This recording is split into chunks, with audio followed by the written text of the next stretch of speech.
டாஸ்மாக் தலைமை அலுவலகம் மற்றும் திமுகவினருக்கு சொந்தமான மதுபான நிறுவன அலுவலகங்களில் அமலாக்கத்துறை நடத்திய சோதனையில் வெளிவந்தது திராவிட மாடலின் மெகா ஊழல். தமிழ்நாட்டில் டாஸ்மாக் நிறுவனத்தில் 1000 கோடிக்கு மேல் முறைகேடு நடந்திருப்பதாக அமலாக்கத்துறை தெரிவித்துள்ளது. மதுபான கொள்முதல் மூலம் தனியார் நிறுவனங்கள் முறைகேட்டில் ஈடுபட்டுள்ளதாகவும் டாஸ்மாகில் மது பாட்டில்களுக்கு 10 ரூபாய் முதல் 30 ரூபாய் வரை கூடுதலாக வசூலிக்கப்பட்டுள்ளதாகவும் அமலாக்கத்துறை தகவல். கரூர் கம்பெனியின் வசூல் வேட்டை குறித்து குற்றச்சாட்டு எழுந்தபோது செந்தில் பாலாஜியை தியாகி என கொண்டாடிய ஸ்டாலின் இப்போது என்ன பதில் சொல்லப் போகிறார் என மக்கள் கேள்வி.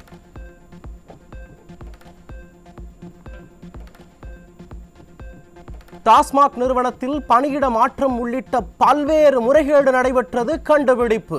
பார் ஏலம் எடுப்பதற்கு வரைவோலை வாங்காமலேயே சலுகைகள் வழங்கப்பட்டது தொடங்கி போக்குவரத்து டெண்டர் வரை பல்வேறு முறைகேடுகள் அரங்கேறியது அம்பலம்.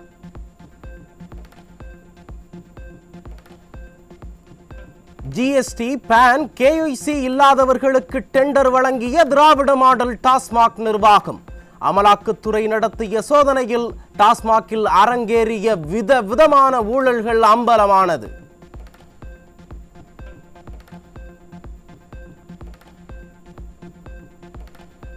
டாஸ்மாக் உயர் அதிகாரிகளுக்கும் மதுபான நிறுவனங்களுக்கும் தொடர்பு இருப்பதாக அமலாக்கத்துறை சோதனை முடிவில் பகீர் தகவல். மதுபான ஆலைகளில் இருந்து அதிக அளவில் மதுபாட்டல்களை கொள்முதல் செய்ய முயற்சி நடந்ததாக தகவல்.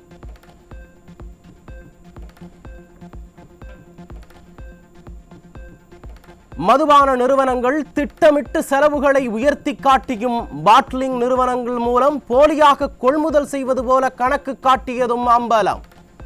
அனைத்து முறைகேடுகளும் வெளிவந்துள்ள நிலையில் பண மோசடி தடுப்புச் சட்டம் 2002 கீழ் கடுமையான நடவடிக்கை எடுக்கப்படுமா என மக்கள் கேள்வி.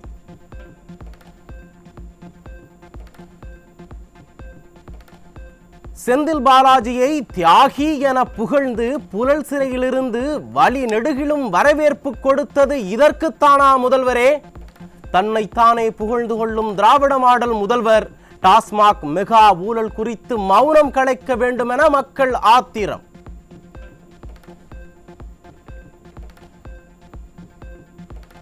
திருப்பூர் மாவட்டம் அவிநாசி அருகே முன்விரோதம் காரணமாக தோட்டத்து வீட்டில் தங்கியிருந்த 95 மற்றும் 75 வயது முதிய தம்பதி வெட்டி கொலை செய்யப்பட்ட கொடூரம். தனக்கு தானே கையை தட்டிக்கொண்டு வெற்று பெருமை பேசும் ஸ்டாலின் ஆட்சியில் நாளுக்கு நாள் அதிகரித்து வரும் கொலைகளால் தனியாக இருக்கும் முதியவர்கள் அச்சம். பல்லடத்தில் அரங்கேறிய மூவர் படுகொலைக்கே நீதி கிடைக்காத சூழலில் அடுத்தடுத்து கொலைகள் அரங்கேறுவதால் திருப்பூர் மக்கள் அச்சம். ஸ்டாலின் அரசின் ஏவல் துறை மீதான அச்சமின்மையே இத்தகைய படுகொலைகள் அரங்கேற காரணம் என மக்கள் ஆதங்கம். திருப்பூர் மாவட்டம் அவிநாசி அருகே வயதான விவசாய தம்பதியினர் வெட்டி படுகொலை செய்யப்பட்ட சம்பவத்திற்கு அதிமுக பொதுச் செயலாளர் எடப்பாடி கே பழனிசாமி கடும் கண்டனம். திருப்பூர் பகுதியில் இதுபோன்ற தொடர் குற்றங்கள் அதிகம் நடந்து கொண்டிருக்கையில் இந்த விடியா திமுக அரசு முறையான நடவடிக்கை எடுத்திருந்தால் இன்று இந்த கொலை நடந்திருக்குமா எனவும் கேள்வி.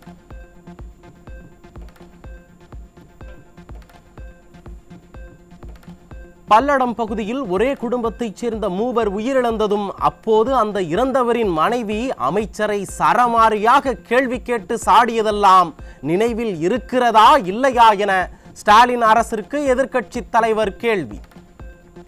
நாட்டில் நடக்கும் கொலைகளை தனிப்பட்ட பிரச்சனைகள் என்று கடந்து செல்ல மட்டும்தானே முனைகிறீர்கள் என ஸ்டாலின் அரசை விமர்சித்த எதிர்க்கட்சி தலைவர்.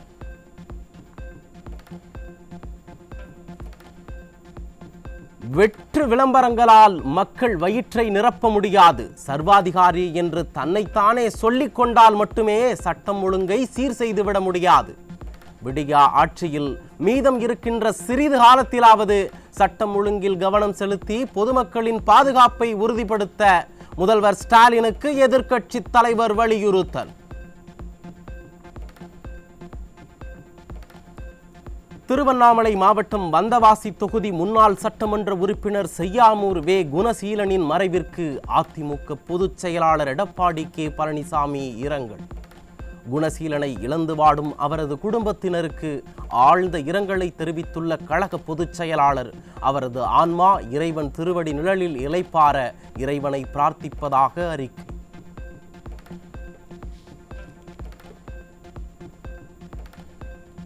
தமிழகத்தில் ஓரிரு இடங்களில் இன்று, நாளை மற்றும் மார்ச் 17 முதல் 19 வரை லேசானது முதல் மிதமான மழைக்கு வாய்ப்பு. சென்னை மற்றும் புறநகர் பகுதிகளில் அதிகாலை வேளையில் லேசான பனிமூட்டம் காணப்படும் எனவும் வானிலை ஆய்வு மையம் அறிவிப்பு. மார்ச் 15ஆம் தேதி முதல் 17ஆம் தேதி வரை தமிழகம், புதுச்சேரி, காரைக்காலில் வெப்பம் அதிகரிக்கும். சில இடங்களில் இயல்பை விட 2 முதல் 3 டிகிரி செல்சியஸ் அதிகமாகவும், சென்னையில் அதிகபட்ச வெப்பநிலை 34 முதல் 35 டிகிரி செல்சியஸை ஒட்டி இருக்கக்கூடும் எனவும் வானிலை ஆய்வு மையம் அறிவிப்பு. கரூர் மாவட்டம் குளித்தலை அருகே 10ஆம் வகுப்பு மாணவிக்கு பாலியல் தொல்லை கொடுத்த காமுகன் போக்சோ வழக்கில் சிக்கினார். ஸ்டாலின் ஆட்சியில் நாளுக்கு நாள் பெண் குழந்தைகளின் பாதுகாப்பு கேள்விக்குறியாகி வருவதாக பொதுமக்கள் வேதனை.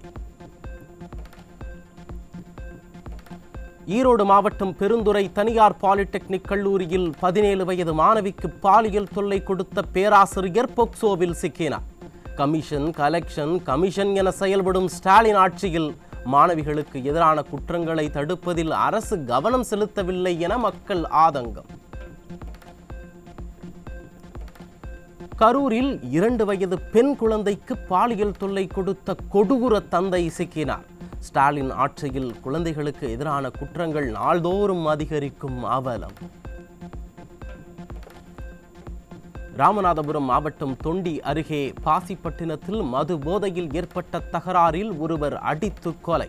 ஸ்டாலின் ஆட்சியில் கொலைகள் நடைபெறாத நாளே இல்லை என வேதனை தெரிவிக்கும் மக்கள், போதைப் பொருள் புழக்கமே சட்டம் ஒழுங்கு சீர்கட காரணம் என ஆதங்கம். சென்னை கோடம்பாக்கத்தில் மது போதையில் ஏற்பட்ட தகராறில் இளைஞர் அடித்து படுகொலை. நிர்வாக திறனற்ற ஸ்டாலின் ஆட்சியில் மது போதையால் இளைஞர்களின் எதிர்காலம் சீரழிவதாக மக்கள் வேதனை. கும்பகோணத்தில் குஜராத்தில் இருந்து சொகுசு காரில் 500 கிலோ குட்கா கடத்தி வந்த 2 சிக்கினர். விடியா திமுகவின் காவல்துறையினர் மாநில எல்லைகளில் முறையான சோதனை மேற்கொள்ளாமல் கும்பகர்ண தூக்கத்தில் இருப்பதாக மக்கள் குற்றச்சாட்டு.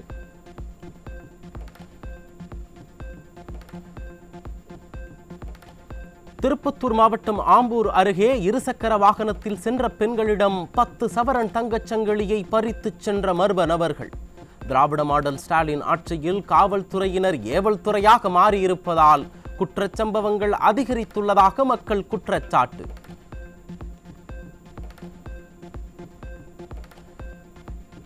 கனவு இல்லம் திட்டத்தில் 350 சதுர அடி வீடு கட்டும் பாமர மக்கள் இனி 6 அடி மரம் வளர்த்தால்தான் மானியம் என்ற புதிய சட்டத்தை அறிவித்த ஸ்டாலின் அரசு. பல லட்சம் கோடி கடன் வாங்கியும் நிதி இல்லை என கூறும் திராவிட மாடல் அரசு மரம் வளர்ப்பு கட்டுப்பாடுகளால் ஏழைகளின் சொந்த வீடு கனவை கனவாகவே மாற்றிவிடும் அவலம்.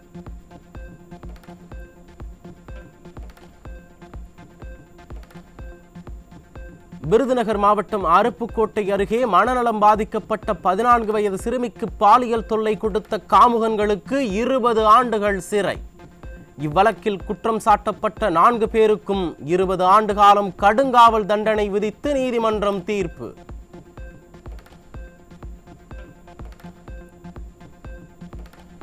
காஞ்சிபுரம் மாவட்ட ஓரகடத்தில் ஆன்லைன் சூதாட்டத்தில் பணத்தை இழந்த பொறியாளர் சமூக வலைதள வீடியோக்களை பார்த்து செயின் பறிப்பில் ஈடுபட்ட அவலம் அரங்கேறி இருக்கிறது. ஆன்லைன் சூதாட்டங்களை ஒழித்தோம் என திராவிட மாடல் சொல்வது வெற்று விளம்பரம் செய்யும் நிலையில் சாமானியர்கள் முதல் பொறியாளர்கள் வரை சூதாட்டத்தால் திருடர்களாக மாறும் அவலம்.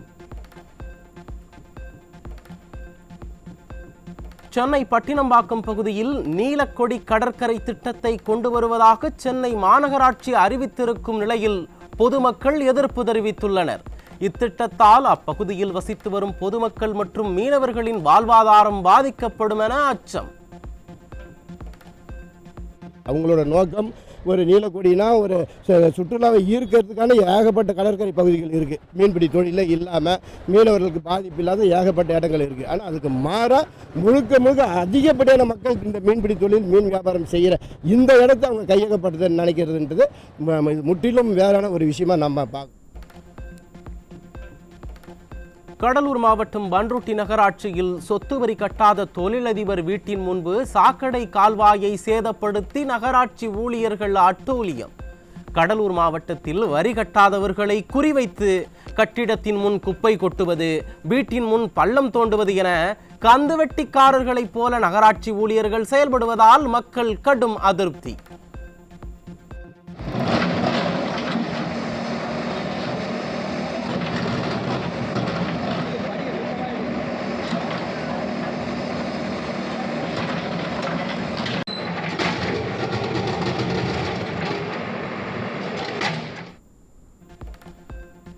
தஞ்சை மாவட்டம் பாபநாசம் அருகே பதுக்கி வைக்கப்பட்ட 1 டன் ரேஷன் அரிசி சிக்கியது. ஸ்டாலின் ஆட்சியில் ஏழை எளிய மக்களுக்கு சென்று சேர வேண்டிய ரேஷன் பொருட்கள் அண்டை மாநிலங்களுக்கு கடத்தப்படுவதாக பொதுமக்கள் வேதனை.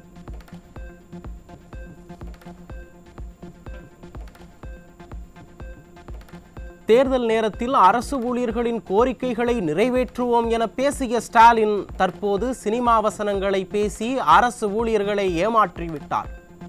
பொய் வாக்குறுதிகளை நம்பி ஏமாற்றப்பட்டோம் என தமிழ்நாடு கிராம நிர்வாக அலுவலர்கள் சங்கத்தினர் வேதனை.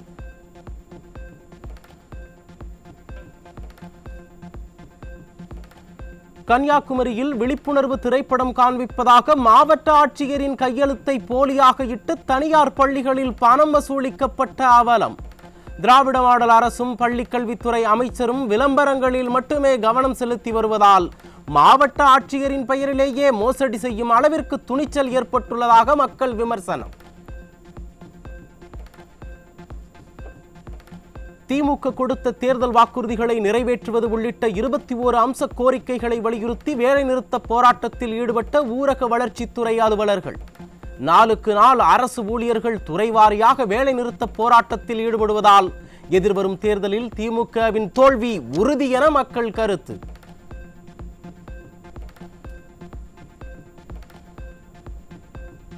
நிர்வாக திறனற்ற ஸ்டாலின் அரசின் ஏவல் துறை சென்னை பெருநகரம் முழுவதும் 0 விபத்து என விளம்பரம் செய்யும் நிலையில் ஆண்டுதோறும் விபத்துகளால் ஏற்படும் உயிரிழப்புகள் குறையவில்லை என தகவல்.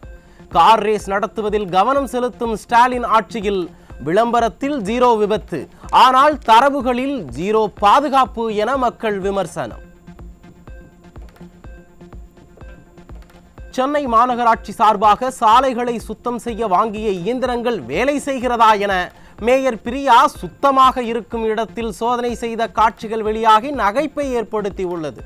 கொசுக்களை ஒழிக்கிறேன் என ட்ரோன்களை பயன்படுத்தி வெற்று விளம்பரம் செய்து மக்களின் பணத்தை வீணடித்ததைப் போலவே இந்த திட்டத்தில் எவ்வளவு பணம் விரயமாகுமோ என மக்கள் அச்சம்.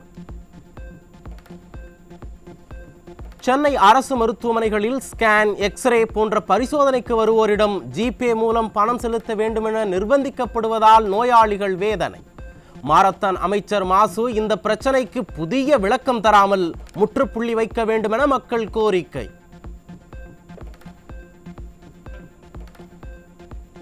ராணிப்பேட்டை மாவட்டம் அரக்கோணம் அருகே உள்ள தனியார் தொழிற்சாலையில் பணி நிரந்தரம், சம வேலைக்கு சம ஊதியம் உள்ளிட்ட பல்வேறு கோரிக்கைகளை வலியுறுத்தி தொழிலாளர்கள் போராட்டம். சாம்சங் தொழிலாளர்களின் போராட்டத்திற்கு அரசு செவிசாய்க்காத நிலையில் அடுத்தடுத்து தொழிற்சாலைகளில் தொழிலாளர்கள் போராடும் அவலம். திருப்பத்தூர் மாவட்டம் நாட்றாம்பள்ளி அருகே முறையாக மருத்துவம் படிக்காமல் ஏழை எளிய மக்களுக்கு மருத்துவம் பார்த்து வந்த போலி மருத்துவர் சிக்கினார்.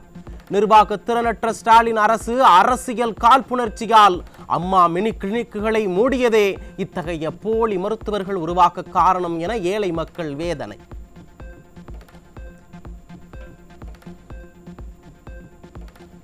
விழுப்புரம் மாவட்டம் செஞ்சி அருகே மத்திய மாநில அரசுகளை கண்டித்து தமிழ்நாடு கரும்பு விவசாயிகள் சங்கத்தினர் ஆர்ப்பாட்டம். நிர்வாக திறனற்ற ஸ்டாலின் அரசு இலவச மின்சாரத்தை காலப்போக்கில் முடக்கும் ஸ்மார்ட் மீட்டர் திட்டத்தையும் மின்சார திருத்த சட்டத்தையும் கைவிட வேண்டும் என கோரிக்கை. திருவள்ளூர் மாவட்டம் பள்ளிப்பட்டு அருகே உயர் மின்னழுத்த ஒயர் உரசியதில் மின்சார ஊழியர் பரிதாபமாக பலி. விடிய அதிமுக அரசு உரிய பாதுகாப்பு உபகரணங்களை வழங்கியிருந்தால் இந்த உயிரிழப்பு ஏற்பட்டிருக்காது என சக ஊழியர்கள் வேதனை. ஈரோடு மாவட்டம் தாளவாடி மாரியம்மன் கோயிலில் மத நல்லிணக்கத்துடன் வெகு சிறப்பாக நடைபெற்ற குண்டம் திருவிழா. பல்லாயிரக்கணக்கான பக்தர்கள் பங்கேற்று சுவாமி தரிசனம்.